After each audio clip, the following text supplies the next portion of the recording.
On the Syracuse Orange Football Facebook page, presented by our friends at Krause Health. And we are coming off the heels of a Syracuse football loss, 56-34, your final score in Louisville. And while there is one game remaining in the 2019 season, it is all but over for Syracuse as they walk off the field with a pretty bad loss to the Louisville Cardinals. Showed a little spark in the fourth quarter on the offensive side of the ball. An inexplicable decision from Dino Babers to put Clayton Welch in the game on a 4th down and 9, and some other, bad timeout calls, non-timeout calls, an onside kick that doesn't go their way over a weird penalty that is a penalty, is a rule, just something we had never really heard of. A muffed punt by Syracuse in the first half really came back to haunt them, and just really a nightmare of a game for the Orange in a lot of ways, particularly on the defensive side of the ball. A week after they hold Duke to 6 points, they let up 50 more points on this day to Louisville, who had some offensive weapons. We felt this game would be a shootout coming in. It wasn't really a shootout in the sense of a back-and-forth game. It was a shootout in the sense of the score and the total yards. The Cardinals go over 600 yards. Syracuse had over 500 yards of offense on the day. So it's all but over for Syracuse. There's technically one game to go, but they will not be bowl eligible. They are not going to get in that 5-7 scenario.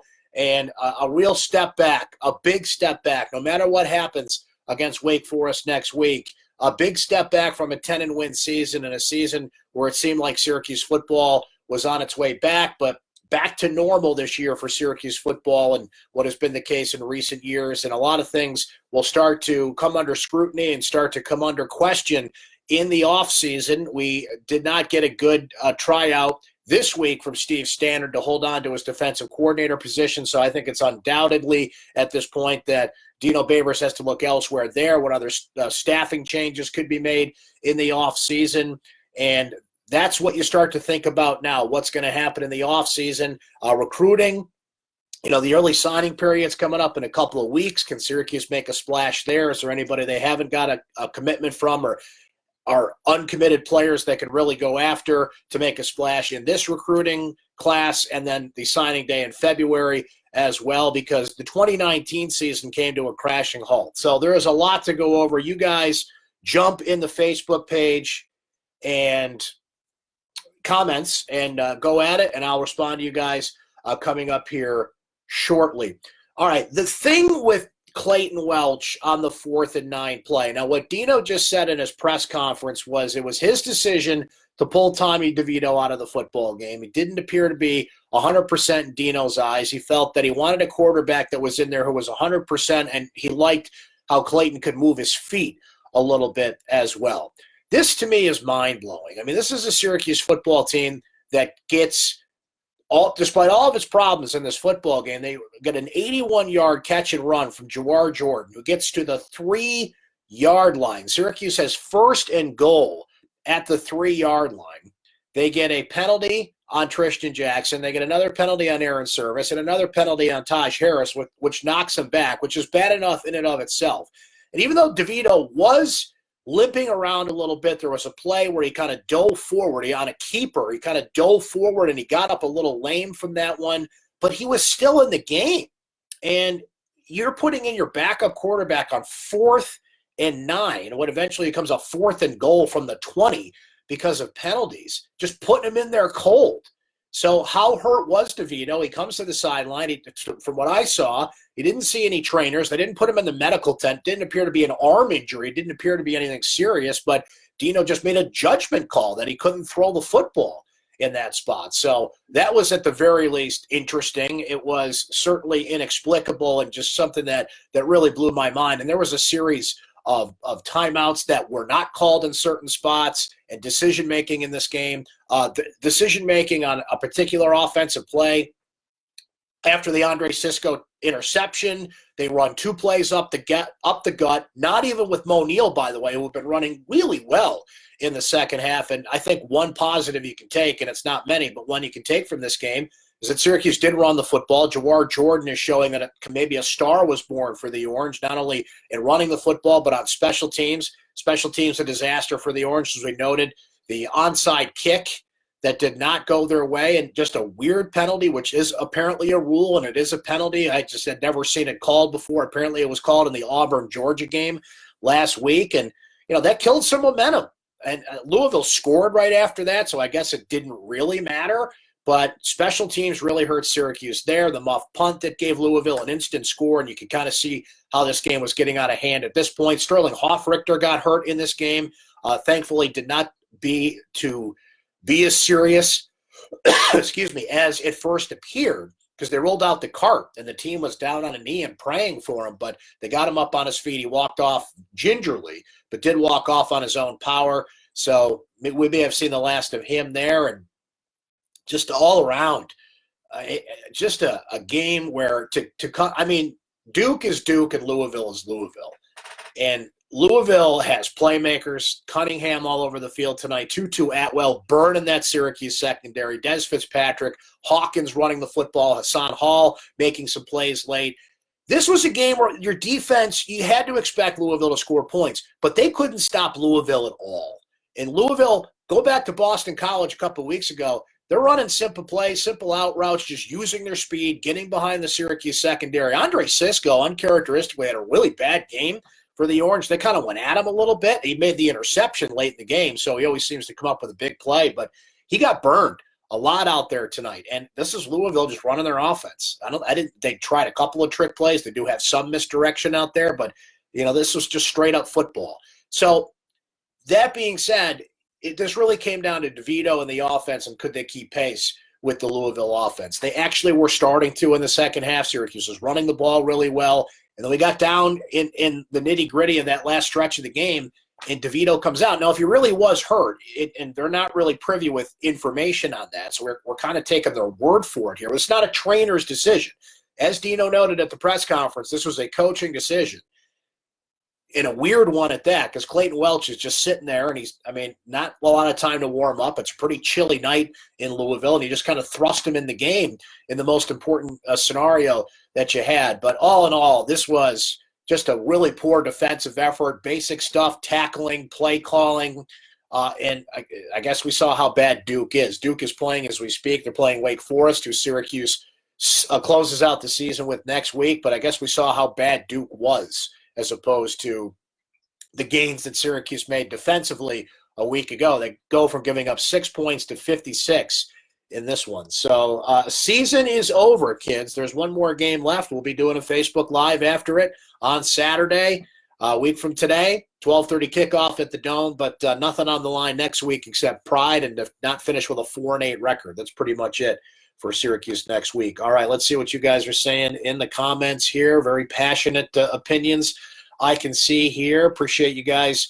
tuning in. Jerry, appreciate the nice comments on the radio show. Jerry also asking what a lot of us are thinking, and that is, what was Dino thinking? I don't know. This is going to require a little follow-up. He was asked about it a couple times at the press conference. Short answers on that. He's got a presser on Monday. I'll interview him next week. Like this, to me, maybe we'll find out more about DeVito's injuries or how hurt he is to that point, but that was just mind-bending to me that happened. They were down 2 scores. Their chances to come back were kind of slim, considering how Louisville just kept scoring and scoring whenever they got the football. But, you score a touchdown there, get an onside kick, which they did execute in this game, and a penalty wiped away. You just never know. But it was just one of many inexplicable decisions in this game. Daryl saying, Brent, I have absolutely no idea what the heck happened tonight. I trust Babers, but I'm really starting to wonder, where the heck is this team and what is the problem moving forward? Yeah, Dino's got to make more changes.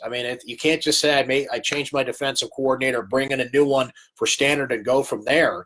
There's a lot of pressure on this team and this coaching staff now, because you go 4-8, 4-8, 10-3, and then either 4-8, 5-7.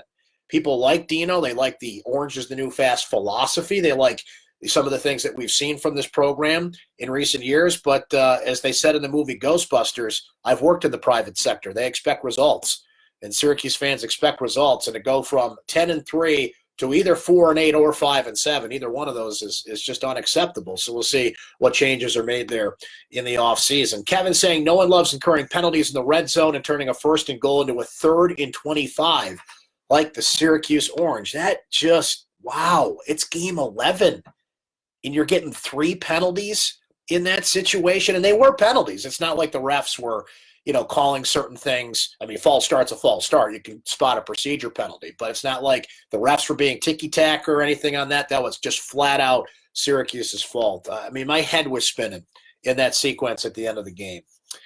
Charlie saying this defensive scheme isn't working. It has to go. It hasn't worked 3 out of 4 seasons. Yeah, the change was made with Ward, so out went the Tampa 2. And whatever new coach comes in, whatever philosophy comes in, it's got to be something that is not that. And think about this defensively. You're going to lose Alden Robinson. You're going to lose Kendall Coleman. Both of those guys are going to have a great shot to play in the National Football League. Robinson's going to the Senior Bowl. Coleman's going to the East-West Shrine Game.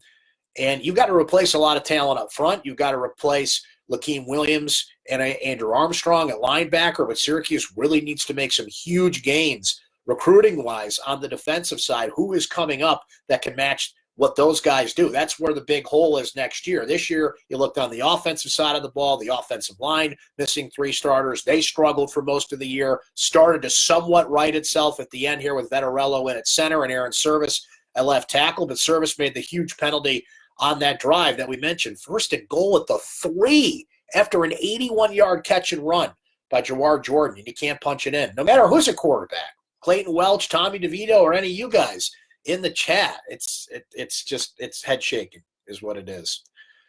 Kevin wants to know if I'll ask Dino if Tommy was on a short leash. Coaches at Syracuse seem to love that question. I'm on that for you, Kevin. That's I should trademark that. That's kind of my thing now. Huh? Rob says this game solidifies the notion that Syracuse needs to bring in a defensive coordinator with a different philosophy heading into next year. The improved offensive line play was the difference between today's outcome, feeling like the Maryland game. Louisville's a good team again, and they played good today. However, I must say that Mike Lynch's seat should be pretty warm, regardless of what the offensive line is doing. The play calling continues to lack variety. DeVito got into a better rhythm with Harris tonight, but it just seems like he's got a far better rapport with Tristan Jackson than he does the other receivers, which has kept their passing game from becoming as multiple as we saw last year. Yeah, Tommy DeVito's got a great fastball, but he's got, to use a baseball analogy, he's got to develop some off-speed pitches. There was that one throw a lot of you are probably thinking of on the sideline. Taj Harris is wide open, right on the sideline, but you can put it more on DeVito or more on Harris. All year, these two just could not get on the same page. As many big catches as Harris made and as many targets as he got, Rob nailed it. I mean, with Jackson, there's just a connection. There's a rapport there. There's just something where those two are always on the same page. He could never get on the same page with Taj Harris. And by the way, 4th and goal from the 20, and you're throwing 9 yards short of the end zone to Taj Harris. That's why you don't put your backup quarterback in the game in that spot. Unless Tommy DeVito's arm had fallen off, he needs to be in the football game there. I mean, maybe Dino knows better than we how hurt he was, but I don't know. I'm still questioning that decision. Cameron thinks it's time for a new offensive coordinator, a new quarterback coach. Merritt saying here as well. I mean, there's got to be changes. I mean, if Dino was saying that he wanted to see something different after the Ward firing, you got to see something different after this on both sides of the ball, right?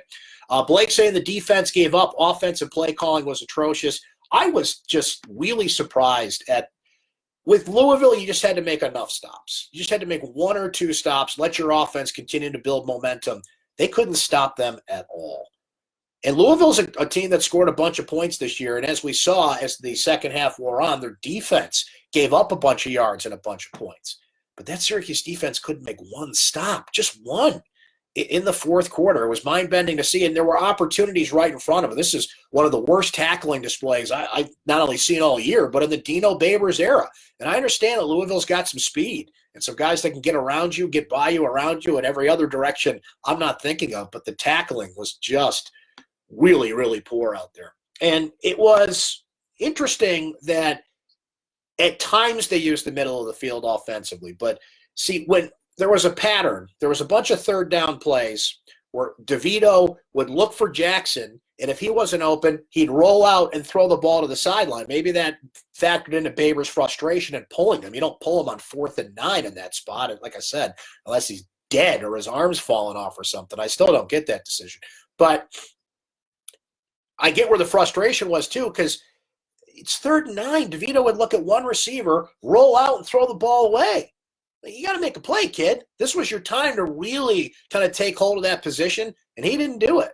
So I think, I'm not sure what the status of Cade Fortin is. He's the North Carolina transfer that Syracuse was looking at. I think you got to keep your options open there, too, if you're Dino Babers. If you don't get Cade Fortin, another transfer quarterback, they need somebody to really push Tommy DeVito. Not only is Clayton Welch not good enough to be out there, he's moving on as a senior. So the quarterback position's an interesting spot for Syracuse as well. Let's see. Wayne says, pleasure meeting you this year. I won't be able to catch the segment next week. I look forward to seeing what defense comes for next year and hoping the recruiting continues upward for the end of the year. Tough for the seniors to go out this way. Luckily, they had a taste of success last year. Wayne, same to you. Thanks for coming by the chats, and you and yours have a happy Thanksgiving, okay? John says the defense can't stop anyone but Duke. Facts, right? Antonio says Mo Neal finally woke up. That was nice to see. Listen, that was one of the few positives in this game, and I want to pull up his numbers while we're talking about him here. Mo Neal, and he didn't get the ball after that Andre Cisco interception, and he had been running so well. To give him the darn football. But Mo Neal, 20 carries, 163 yards in this game, had a touchdown, a 45-yard run. His motor never stopped. Right to the end, he played really well in this game. And this is 2 weeks in a row where Mo Neal's engine was just cranking 100%. Somebody brought it up, and I think you can attribute that to, the improvement in the offensive line. Hopefully that's a positive step going into next season as well. Jordan only had 35 yards rushing, but we mentioned that 81-yard catch and run that he had. Jarvian Howard had 33 yards on the ground today. Jordan with 2 catches for 87 yards overall. Tristan Jackson, 3 catches for 64 yards. Harris, 6 catches for 58 yards. They did use the tight end a little bit today. Aaron Hackett had a touchdown catch. Luke Benson had 11 yards. And those are 2 names we've got to see more involved in the offense, not only next year but next week. Use the middle of the field. Use those tight ends. Both Hackett and Benson are good pass-catching tight ends that just don't get used enough in this offense. I'm not going to go through all the stats here, but the key ones here. Louisville, 61 plays, 608 yards. They averaged just under 10 yards a play. That tells the story of the game right there. Syracuse had 77 plays, 510 yards for what it's worth in a loss like this, but that's all you got to know. Stats-wise, Louisville averaged 10 yards a play. Game, set, match. And some really questionable decision-making on the offensive side of the ball. Timeouts. How about the sequence at the end of the first half when Dino Babers calls a timeout? Now, he should have called a timeout prior to that. Doesn't call timeout. When he does call a timeout, thinking he's going to get the ball back and force Louisville to punt, there's like 20 seconds left at that point. Javian Hawkins almost ripped off a touchdown in that spot. The only thing that stopped him was he ran into his teammate.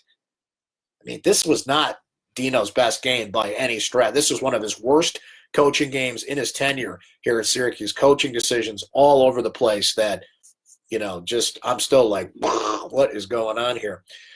Kevin asks if Lynch will be let go.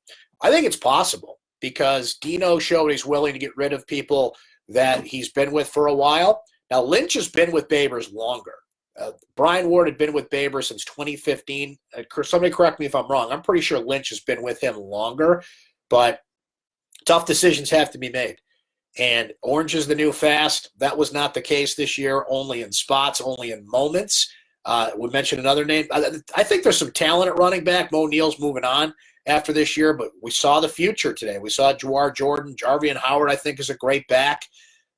Abdul Adams has been a disappointment. He's somebody that I think we were really encouraged by in the bowl game and given his prior reputation at Oklahoma, but just hasn't done it here at Syracuse. He's had some fumbling issues and just hasn't made the impact that we hoped there, but that is a position that has some talent. The offensive line did kind of right itself at the end of the year a little bit. They had the penalties at the end, but certainly not, the disaster they were earlier in the year. Most of those guys come back next year. So there are some pieces to work with on offense. You just got to hope Tommy DeVito develops and gets smarter. And like I said, add some off-speed pitches to his repertoire. It's like, we know you can throw the deep ball. We know you've got a cannon for an arm, but That's all you got. He's got to find that second and third read. Stop, running out of the pocket and throwing the ball on the sideline on 3rd down and 9. Keep your eyes down the field. Try and make a play in those spots. So unless they get somebody in there to push him, that's your guy for next year. But to ask a question a lot of you have put out there, it's entirely possible. I don't think anything's off the table coaching-wise, nor should it be off the table coaching-wise, except for Babers. I think Dino comes back next year, and certainly his seat will be a little warmer next year than it was, in the last couple of years, considering the surge that Syracuse seemed to be on. But you just gave the guy a huge contract extension, and I don't think you pull the plug on that now, as frustrating as some things are. But in terms of other coaching changes, all bets are off. I think everybody's on the chopping block, so to say. Scott replying to Cameron saying we need to look at recruiting a quarterback this year, and Scott knows it should be a running quarterback. No question about it. I think you keep your options open there. You hit the transfer market hard. Recruiting-wise, Syracuse is in on a couple of guys, and we'll see what happens in a couple weeks when signing day comes around, the first early signing day, which has essentially become signing day, and then the regular one in February. I just had a conversation with Mike McAllister, our good friend, recruiting guy from syracuse.com. And I'm going to run that next week on my Syracuse Sports podcast, which you can subscribe to in iTunes or Stitcher or Spotify, any of your favorite podcast spots. And he does update the quarterback situation and what Syracuse is looking at there. So I'll leave that to Mike and the expert on that next week. But they got to keep their options open a lot there. Tommy needs a push. Tommy needs competition. He just doesn't have it right now. Let's see. A couple more comments from you guys. Merritt brings up Chance Amy. I don't think he's going to come back. And the issue with Chance Amy, because he fits that description a lot of you brought up there, he had some real academic issues in Syracuse. So I don't think that's a road that they're going to go down to look to bring him back. Or I'm not really sure where he ended up. I think we wrote a story about it or two, but off the top of my head, I can't remember.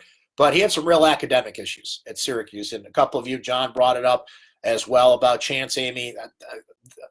I get what you're saying, trust me, because he would have had an opportunity this year, but I think that ship has sailed because he had some real academic issues here at Syracuse.